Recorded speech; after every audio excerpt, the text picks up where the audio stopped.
besar, besar anugerahnya.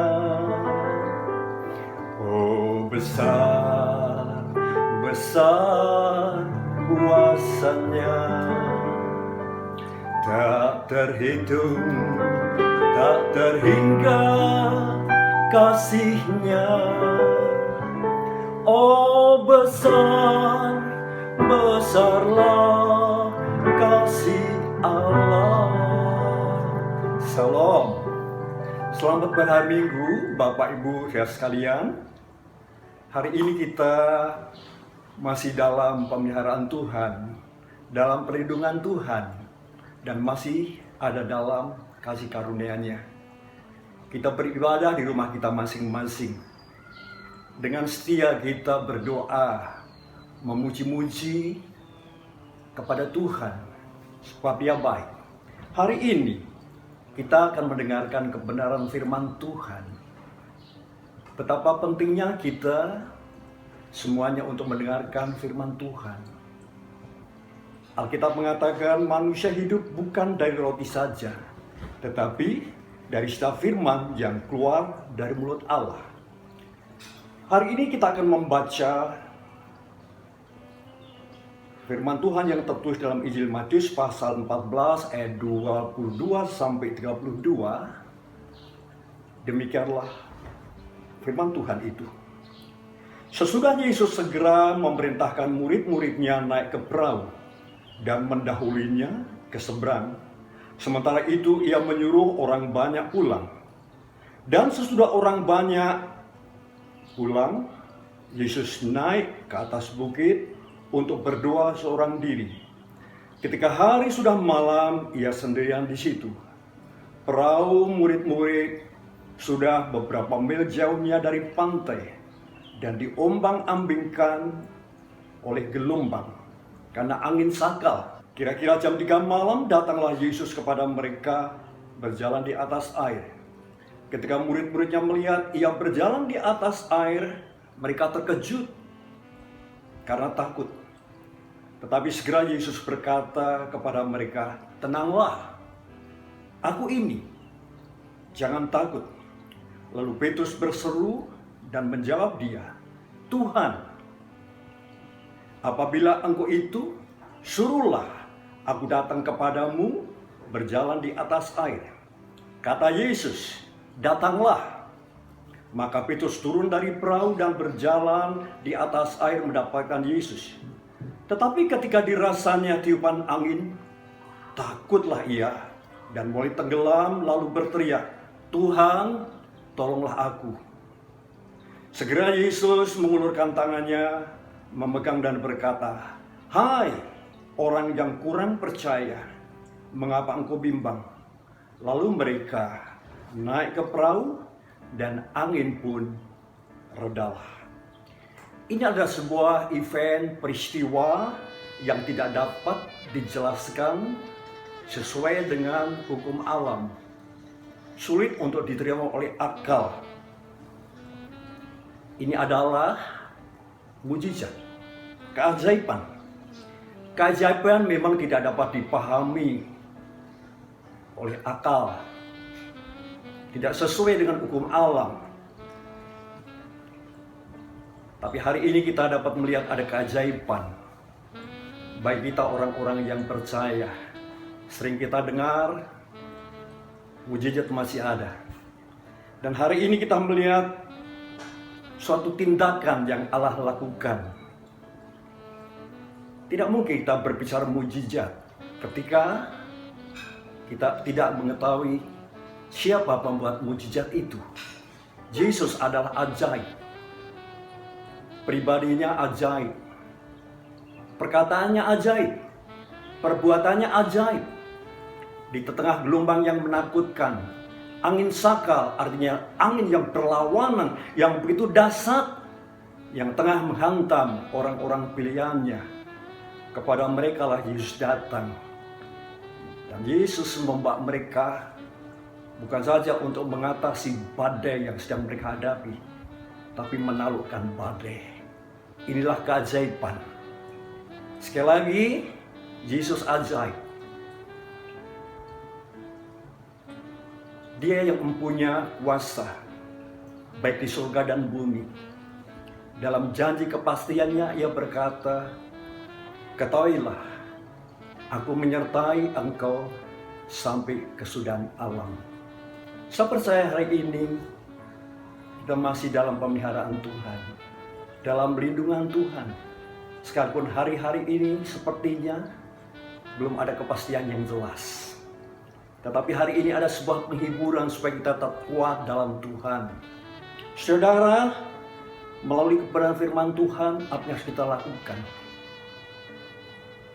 Kalau kita mengerti, jawabannya adalah di tengah keadaan seperti ini, apa yang Tuhan ingin kita orang-orang percaya lakukan ketika menghadapi badai kehidupan, krisis?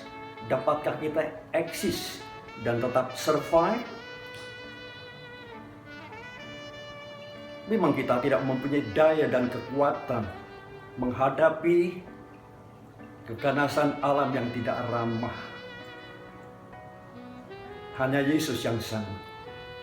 Kalau Dia mampu mengatasi, mengalahkan alam, menghentikan bencana yang begitu mengerikan, siapa Dia? Kita semua dapat menjawab, siapa Dia? Dia mempunyai pribadi yang ajaib, perkataan yang ajaib, dan perbuatan yang ajaib. Dia inginkan seperti yang para murid-muridnya atau orang pilihannya, supaya mereka memiliki ketenangan dan tidak takut. Dikatakan segera Yesus berkata kepada mereka, "Tenanglah, aku ini, jangan takut." Mereka dalam ketakutan. Ketakutan mereka punya alasan, badai yang dahsyat. Tapi tiba-tiba melihat pribadi yang disangkanya hantu. Dan itu juga menambah ketakutan, panik. Tapi puji Tuhan, Yesus menyampaikan kata-kata yang begitu menguatkan, "Tenang dan jangan takut." Berangkat dari situ mereka memiliki ketenangan dan terlepas dari takut. Saya berharap ini hari kita tidak takut dengan virus ketakutan. Tapi kita mau menghadapi apapun saat-saat seperti hari ini, seperti yang Tuhan inginkan. Apa artinya tenang? Tenang bukan berarti sekedar rileks, sehingga bisa melupakan persoalan-persoalan kondisi yang sedang terjadi. Tapi ketenangan artinya kita dapat mengendalikan diri, kita memiliki keteguhan hati, keberanian menghadapi persoalan. Apa alasannya tidak takut? Jawabannya adalah itu yang Tuhan inginkan. Itu yang Tuhan perintahkan kepada setiap orang, orang-orang pilihannya khususnya, supaya tenang. Apalagi kita tidak boleh mendua hati. Orang yang mendua hati tidak akan mempunyai ketenangan dalam kehidupannya. Puji Tuhan, kedatangan Tuhan untuk meneguhkan, mengingatkan bahwa Dia hadir untuk menolong kita sekalian. Saudara hanya dekat dengan Allah saja, ada ketenangan, ada kedekatan. Dan saya percaya saudara, dengan harapan kita kepada Tuhan dan Tuhan memberikan daya tahan di tengah-tengah masa yang sulit seperti saat ini, kita eksis, survive. Baik kita bersama Yesus menaklukkan badai. Saya berharap sekali lagi, tidak ada di antara kita menjadi korban ketakutan, kecemasan, lalu putus asa. Dan yang kedua, apa yang Tuhan inginkan ketika kita sedang berada dalam badai? Jelas Dia datang untuk menolong kita. Dia hadir, menyatakan kuasa dan perhatiannya. Saudara, perkataan Yesus memberikan kepada Petrus suatu dorongan yang kuat dan keinginan untuk datang kepada Tuhan. Ia juga inginkan kita sekalian mempunyai kerinduan untuk datang kepada Tuhan Yesus. Yang sebenarnya seperti itu. Tetapi kita mau belajar dalam hal ini, dikatakan lalu Petrus berseru dan menjawab dia, Tuhan, apabila engkau suruhlah aku datang kepadamu berjalan di atas air. Saudara, satu kerinduan yang luar biasa. Masih memikirkan hal-hal yang besar di tengah-tengah masa yang sulit. Saudara, adalah mustahil siapapun berbicara mengenai keajaiban tanpa kehadiran Yesus. Jika kita memerlukan mujizatnya, kita perlu datang kepada Dia, bersama dengan Dia, tinggal di dalam Dia. Ada banyak saudara tontonan-tontonan yang membuat kita lepas, rileks. David Copperfield boleh menyajikan satu keajaiban yang semu, tapi itu hanya sebuah tontonan. Kehidupan bukan satu tontonan, bahkan hidup ini bukan tempat arena bermain, tapi hidup adalah tempat pertempuran, pergumulan, seperti di tengah-tengah badai. Puji Tuhan, bersama dengan Yesus.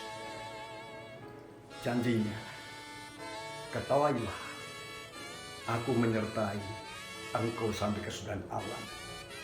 Saudara, kita perlu datang kepada Tuhan.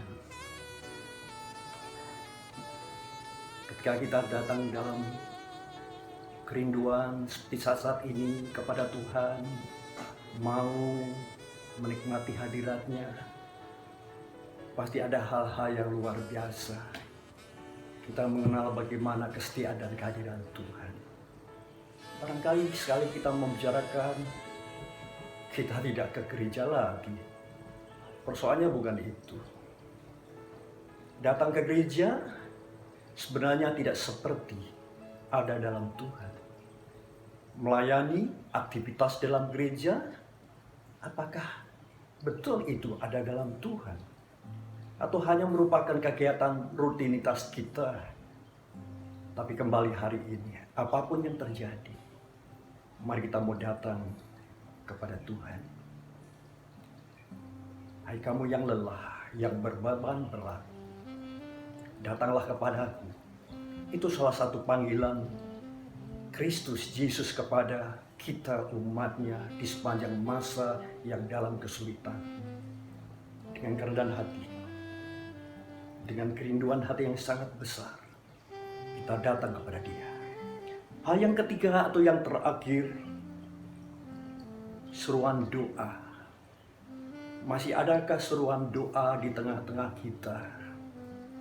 Saya berharap saudara kita tidak boleh mendua hati yang menghasilkan hidup tanpa ketenangan.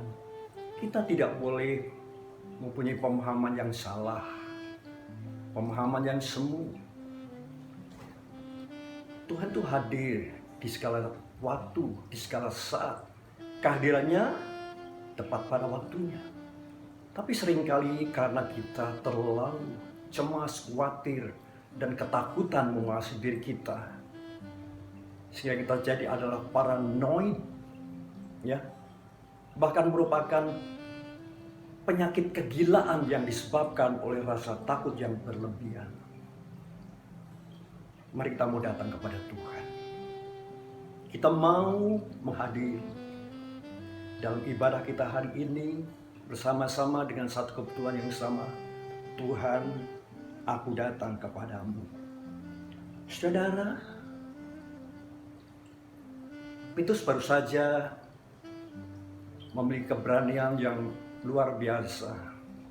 Dia bisa keluar dari perahu yang diombang-ambingkan dengan badai yang begitu menakutkan.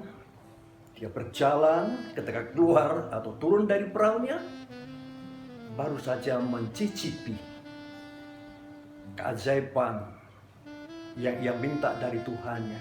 Tiba-tiba ambruk dan tumbang. Dia tenggelam. Kenapa? Dikatakan ketika dirasakannya tiupan, takutlah ia. Ia takut. Ada perasaan semu. Ada perasaan, ya, yang dikendalikan oleh pemahaman, wah ini bertentangan dengan nalar, bertentangan dengan hukum alam, bertentangan dan fakta yang benar-benar sedang terjadi, sehingga ia tidak menghiraukan lagi apa yang ia sedang inginkan.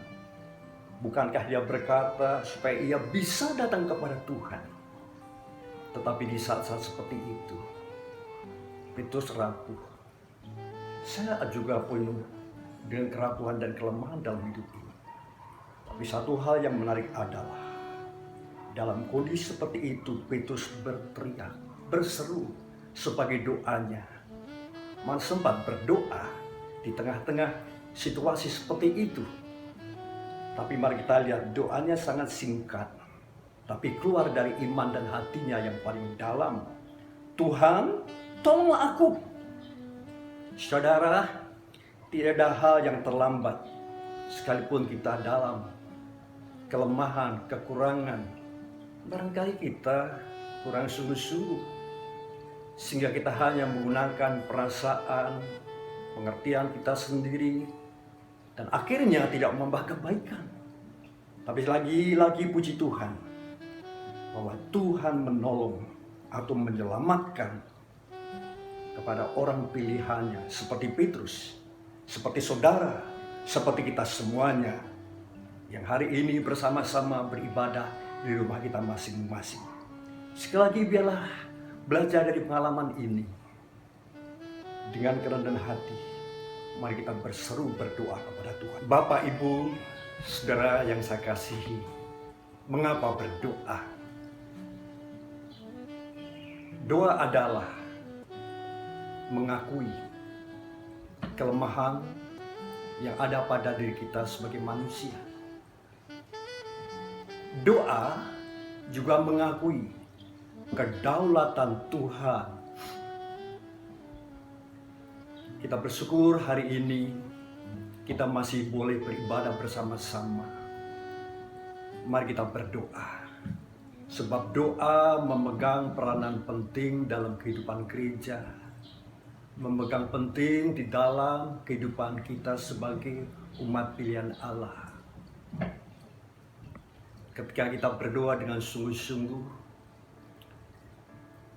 tidak berlebihan, Tuhan akan menghadirkan kuasa dan pertolongannya. Saudara, beberapa waktu yang lalu, NHK Jepang melaporkan percakapannya dengan para medis di Jepang tentang keganasan penyebaran virus corona itu. Dalam waktu lebih 3 minggu, virus ini telah menyebar ke seluruh dunia. Bayangkan. Dan virus ini telah membunuh ribuan jiwa. Dan virus ini juga telah melumpuhkan perekonomian dunia. Dan virus ini tak berlebihan telah merubah situasi dan keadaan kita semuanya, yang juga di Indonesia. Para pakar tadi mengatakan betapa sulitnya saat ini manusia sedang berjuang untuk menyetop, menghentikan penyebaran virus itu. Ketika ditanya berapa lama pertempuran ini akan berakhir, saya tidak mendapat dalam laporan itu jawaban yang pasti. Saya sendiri kalau ditanya, saya juga tidak dapat memberikan jawaban secara definit. Apakah ini yang menjadi alasan untuk resah, takut, bimbang, dan ragu-ragu? Tapi saya mengajak kembali kepada firman Tuhan yang menuntun kita. Orang pilihan Allah telah belajar untuk menghadapi bencana, tidak ramahnya kehidupan yang digambarkan seperti badai. Perahu kehidupan mereka diperhadapkan dengan angin yang berlawanan, menghambat mereka. Tapi kedatangan Yesus membawa mereka menaklukkan badai. Dan bukan itu saja, mereka terlepas dari badai dan mereka memuliakan perbuatan Allah yang sangat ajaib di dalam Yesus Kristus. Bapak, Ibu, Saudara sekalian yang saya kasihi dalam Yesus Kristus, hari ini kita masih di tengah-tengah badai kehidupan yang sedang kita hadapi, sulit dan berat. Tapi untuk hari ini, mari kita tetap ada dalam Tuhan, dalam kehendak-Nya, dalam kuasa dan pertolongannya. Sebab dari Yesus Kristus datang pertolongan dan keajaibannya. Oh, besar, besar kuasanya. Oh, besar, besar anugerahnya. Tak terhitung, tak terhingga kasih-Nya. Oh, besar, besarlah kasih Allah. Kita berdoa. Bapa di surga, terima kasih untuk firman-Mu. Terima kasih untuk kesetiaan-Mu dan penyertaan-Mu dalam hidup kami di saat-saat seperti ini. Engkau selalu datang pada tepat waktunya ketika kami di tengah badai kehidupan ini untuk menyatakan kuasa-Mu, kemuliaan-Mu, dan kemurahan-Mu. Dan jadikanlah kami semua hari ini sebagai pelaku-pelaku firman Tuhan. Dalam nama Yesus Kristus. Amin.